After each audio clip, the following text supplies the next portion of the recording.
sure you text me wheels up, text me wheels down, okay? You got it.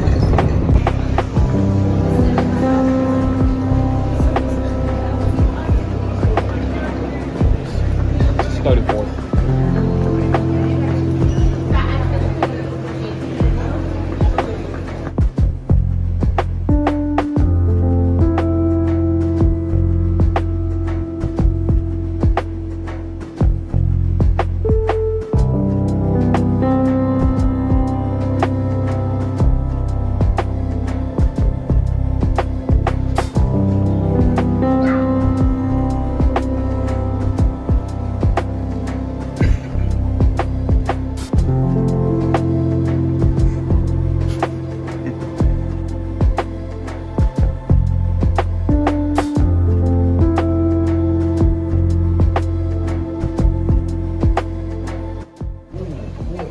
There he goes. Off into the world. Man, I'll tell you something. Nobody really prepares you for that. Nothing can really prepare you for that. As a parent, you spend so much of your time, so much of your life protecting your kids, providing shelter for them, providing, just protecting them from the world around you, because the world can be a pretty harsh place, and you want to guard them from it. And all my instincts as a father have been trained to pull them in and to protect.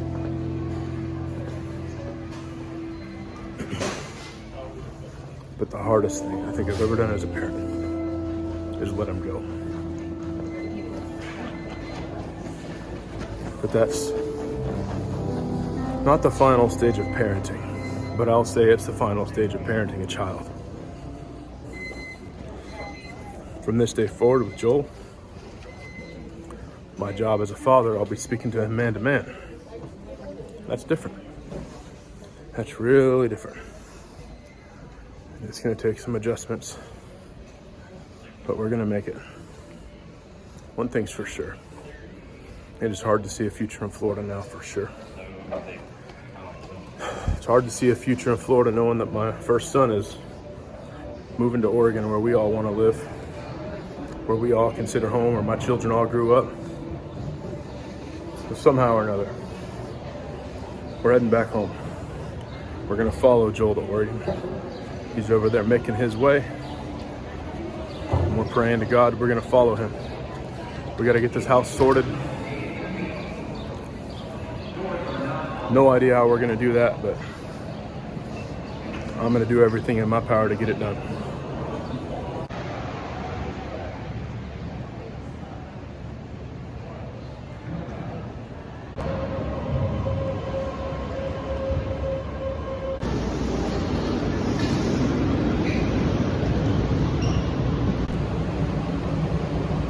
Please stand clear of doors and hold on to handrails.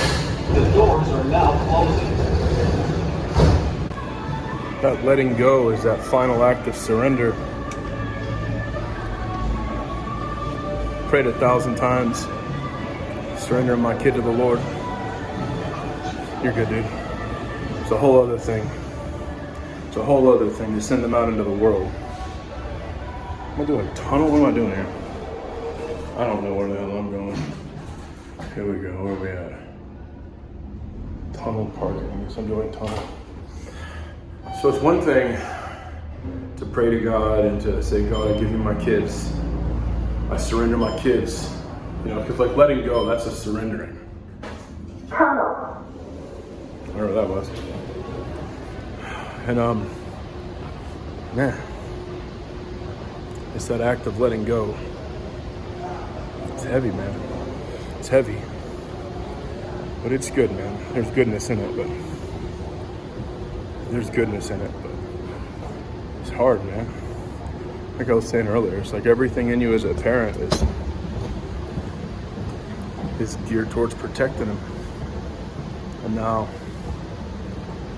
we trust that what we've put in them, what we've taught them, what we've imparted to them throughout our life. We trust that that's going to be enough, and that God's going to take over, and that God is going to send mentors and friends to give that which we couldn't or didn't. And we trust God. It's the ultimate act of trust, really, when you trust God with your kids. And that's what this is. I just don't want to do life without that kid. I love him so much, man. There's so many people that like when I left the home, Parking 1. I was kicked out of the house.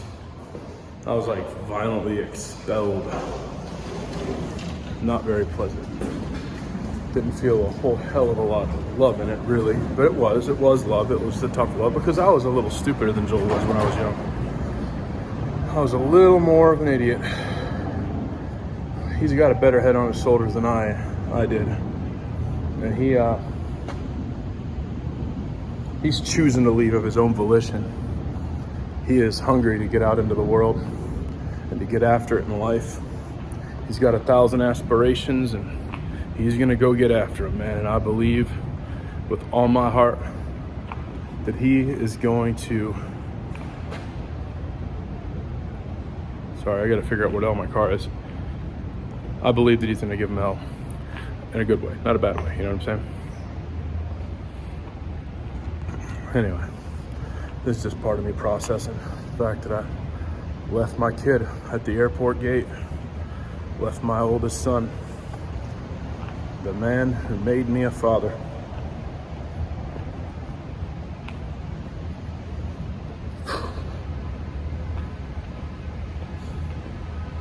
Nobody prepared me for this part. The letting go. And I don't know how normal any of this is. It feels like I'm grieving. Reminds me of when my dad died. So I don't feel like I'm losing my son. Because, you know, I'm still his dad. He's still alive. He's still around. But I do feel like I'm losing my child. If that makes sense. Like, Joel is no longer a child. He's not a child anymore. He's now a young man.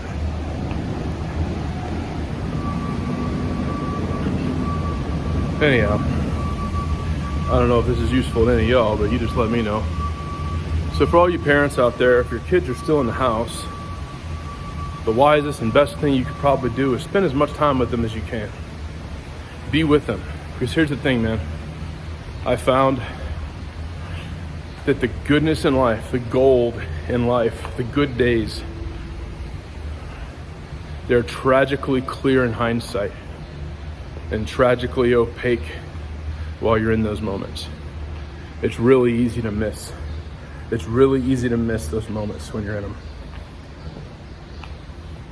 And my prayer for my son and my prayer for you watching this video, my prayer even for myself, is that God would give us eyes to see and discernment to know when we're in the golden days, so that we can stop and smell the roses. We can be with our children when they're young. We don't spend the wrong season of life working our asses off for a couple of bucks that ain't gonna amount to a hill of beans when it's all said and done. We'd be able to live in such a way that we'll be happy with how we spent our time. I am shocked that I found my van first time while vlogging. It's a miracle. Walked straight to it. Thank you, Jesus. Didn't even need to pull out my phone.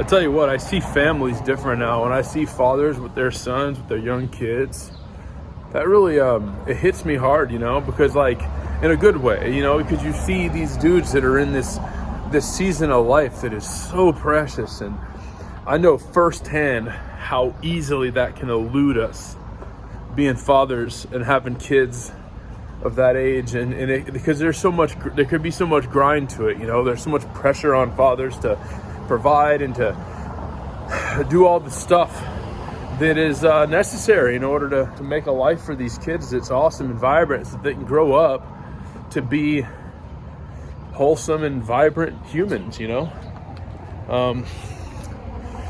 And so the struggle's real, but I just see these fathers, friends of mine who have kids that are young, and I find myself really wanting to encourage them. And that is that if you're there and your kids are young, spend only as much time as is absolutely necessary chasing the buck to make sure that you spend time with them kids when they're young, because those days go way too fast. And the last thing you want in this season where you transition your kids out of your home is regret, because that's what I find myself dealing with. I find myself dealing with a lot of regret. Some of it's in my control, some of it was not. I mean, I missed out on being the dad I really wanted to be for my kids. That now, after some time has passed, I realized I had PTSD from a lot of childhood abuse that I endured, and it impeded my ability to be who I wanted to be for my kids. I wasn't present with them because I was in a panic. I was having panic attacks all the time. I couldn't barely handle being around kids, because I later found this way too late, but I discovered that this memory, this trigger from when I was a little kid, that my dad, every time I'd make mouth noise as a kid, he would hit me on the head really hard with his ring. He had a big ring he would wear. He would just smack the crap out of me. And if you ever had kids, you know that weird mouth noise and stuff comes with the territory, But it would send me straight off into, put me straight into fight or flight. And you're not going to do your best parenting when you're in fight or flight. It's literally, there's multiple states of mind. It can be called survival brain and thinking brain.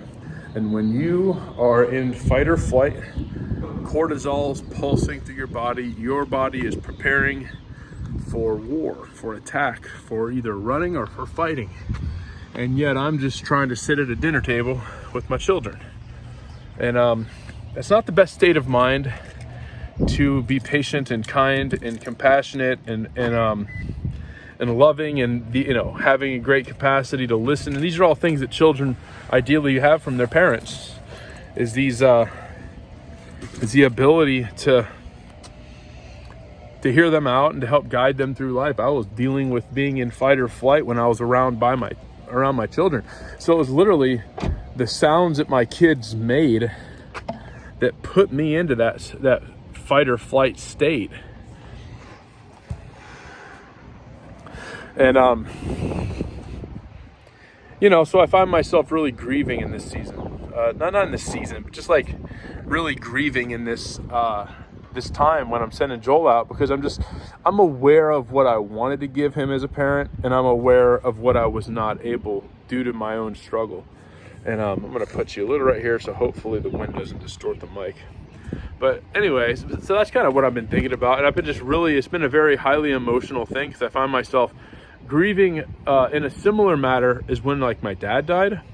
And a lot of that grief was grieving the loss of the father I knew I would officially never have. He's never, this relationship is never going to get better than this. And what it is what it is, and it's sealed. Now, the good news about Joel leaving is that isn't sealed. I find myself grieving the loss of a child, but to adulthood, thank God, and not death or anything. Because he's officially no longer a child. His childhood has been completed. It's officially, I don't know. His childhood's complete. I believe that God still has some good childhood type of things for him, but I don't know. What it comes down to is I gave him what I had to give. And it's this place of having to really trust the Lord to make up to fill the margin that my flawed parenting left him with. And he'll always know that I love him. He'll always know that I'm incredibly proud of him, and I'm always going to be, and he will always know that. He always has known that. I've made it a point to always let him know that I'm proud of him, just for being him. He's always heard the words, "I'm proud of you, son." He's always heard those words come out of my mouth. And you know what else he hears? He hears me make mistakes. He hears me freak out. He sees me messed up with panic attacks and PTSD, and he watches me make really stupid decisions, and he watches me be a complete asshole to him and sometimes his mother. But you know what else he watches me do? He watches me own my mess ups, and he watches me apologize, and he watches me call it sin, and he watches me do everything I can to make it right. Because I've heard it said, I heard Bill Johnson talking about this when he was talking about parenting, that if you can't teach your children by like your successes, then do your best to teach them with your failures, which means you have to open yourself up to them and open up your failures to them. Because here's the thing, in life, they're going to fail. They're going to screw up. They're going to make mistakes. And I'm telling you what, man, how good they do in relationships in life is going to have a direct correlation to how good they are at owning up to their mistakes and apologizing for their mistakes. Because if you don't know how to do that, bro, you are cooked. You are absolutely flipping cooked. You're just going to be an arrogant, self-righteous douchebag who insists on being right all the time. And that's just, no one likes to hang out with that for very long. That's not fun. It's not exactly fun. It's far better if you could just own your stuff and just say, "Hey man, I'm really sorry. I messed up. That was not right. I made some really stupid choices and I'm sorry. Please forgive me." I would rather say that a lot than to just dig my heels in and argue. And whenever I mess up and somebody calls me, I point my finger. That's so freaking common, and it's frankly disgusting to me. It's like, bro, listen, you messed up, own your shit, and move forward. And just like, hey, I'm sorry that you're right, bud. I'm sorry, my bad. How can I do better next time? And he also watched me do that. And so I'm praying, and I believe from being with him, well, I don't know. I'm praying he got that. I'm praying he got that. And this whole transition thing with parenting, it's really an exercise in trusting God with your kids. You know, it's one thing to pray and say, "Lord, I surrender my kids to you." It's a whole other thing to put them on an airplane and move across the country to the literal opposite corner of the nation from us. It's a big step of faith. It's a big step of trusting in God, and it's a big step of surrender and letting go. And yeah, still processing through it all.